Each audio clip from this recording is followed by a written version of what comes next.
Hello, my friends, and welcome to another Global Report. Today, we are going to be specifically focusing in on China and the conversation of, is China going to create its own cryptocurrency?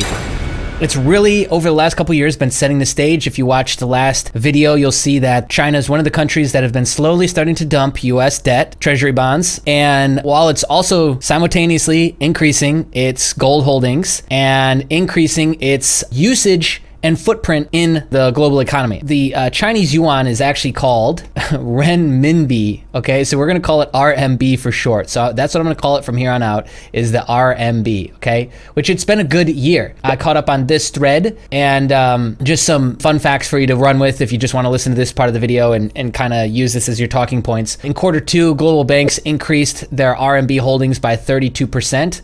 In August, I remember reading this news too, the 17 central banks of Africa were discussing using RMB as the reserve currency for them. Now, the global reserve currency is still the US dollar, and it's mostly keeping its dominance because of usage and because everyone accepts it as that. But the minute that other global powers start to take over dominancy and people use their currency as the reserve currency, the US dollar is in trouble. It is in massive trouble. And that seems to be the new game that all of the economists want to play. Now, one other thing that I want to note here before we dive into the article piece itself. Oh, side note, Kenya's central bank said the move was inevitable.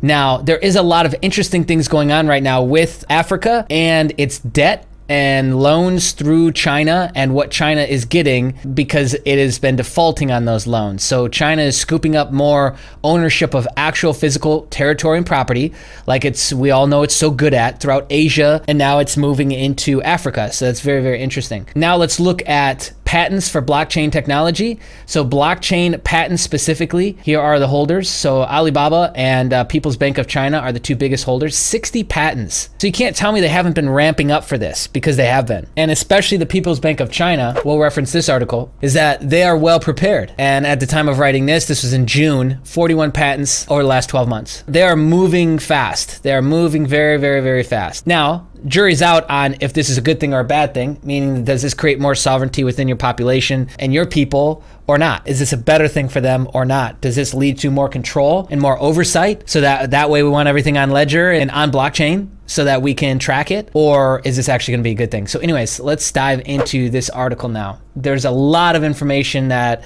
I wanna get through with you. You guys are up to speed at least on the basics of tariffs. Let's talk some numbers. Okay, so by September, there was announced tariffs on 250 billion worth of Chinese imports. Now, total Chinese imports into the US, exported out of China, imported into the US, is 505 billion in goods and services, whereas the US only imports 130 billion. No matter what, the US is in a better position than China, and China keeps retaliating in different ways, okay, which this has driven up the price of mining equipment in the United States for crypto mining, by the way. These are your numbers and these are your talking points. 250 billion, they've already tariffed, and he's threatening 267 billion more. In recent months, repeatedly been reported, that's this article that I give you here, that the PBOC, People's Bank of China, is ready to rock and roll with its own digital currency, and it is. It's not just saying that it's ready, but supposedly they've been working on their own digital currency, which again, starting to drop some US debt, open up the RMB as a more reserve currency and picking up gold reserves. It's a big mining producer of gold itself. This could be big. This could be big for China. And that means not so good things for the US dollar, by the way. I didn't know this, but China's almost completely cashless anyways. It is the largest cashless economy in the world. Large economy in the world. I'm familiar with WeChat and Alipay. I didn't know of Tencent before talks of them becoming an investor into Bitmain a couple months back. So before that, I had really no clue who they were or what they were doing,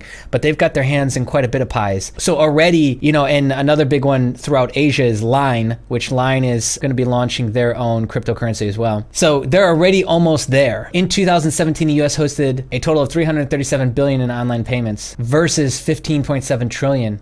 Wow, that's crazy. 3.2 trillion more than Visa and MasterCard's combined global volume. That's insane, to say the least. That is absolutely insane numbers. I've seen this number floating around between 10 and 15 trillion in US dollars floating around outside the US. We all know why it stays the global reserve. I don't have to go through that. But the one thing I did want to talk about, that's right, next is the One Belt, One Road initiative, which could allow China more control over, global emerging markets. And what this will mean is that they have more opportunity to make the RMB the reserve currency in a lot of these countries, or at least be a major player, a bigger player than the US dollar is. And that could be big. And if they are the first ones or the biggest ones or whatever, fill in a blank, for a digital currency, it just further builds their case. And also too, I don't think it's that big of a pivot for a country to jump into a digital currency, by the way. I think it's going to be much harder for the US because is there some sort of audit done? And then also too, nothing's backing the US dollar,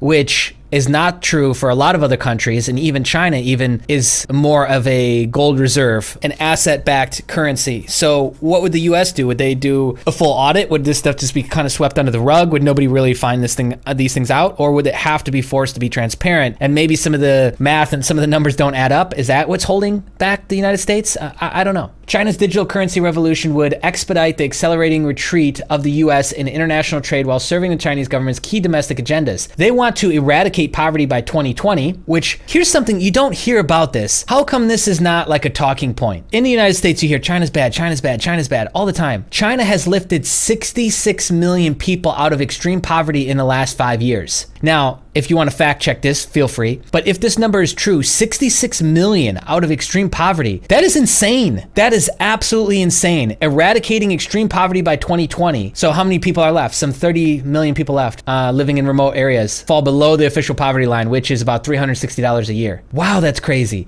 So one of the main problems right now is that the profit's getting skimmed, or the money's getting skimmed by local officials. Now, the central bank doesn't fix this, but Ledger Technology does. Some sort of blockchain solution does 100%, and it would allow them to probably send it out much faster and get it to those people much faster. So all of a sudden everyone has a wallet on their phone. So as long as they have a cell phone, then they can receive the funds, and then it's just used with their same credit card, debit card that they have now. Yeah, I think that could be big. The president has also announced $60 billion in aid to African countries focused on building infrastructure. So they're a big player now in the building of Africa, and I guess you could consider these sort of third world countries. That's all I got in the China piece, but they're in a prime position. All this does is further solidifies them as a huge macro player in this game. Okay, so all these links will be underneath the video. You can read them if you like. They're stacking up on patents. They're stacking up on gold. They're dropping US debt. We all know what comes next. All right, my friends, that's all I've got for you. If you like this video, go ahead and click the like button. It does so much to get us up in the algorithms. And then just subscribe and hit the bell notification if you're brand new and you want to get more of these updates in your inbox. And be on the lookout because we'll be launching more videos on the channel very soon. See ya.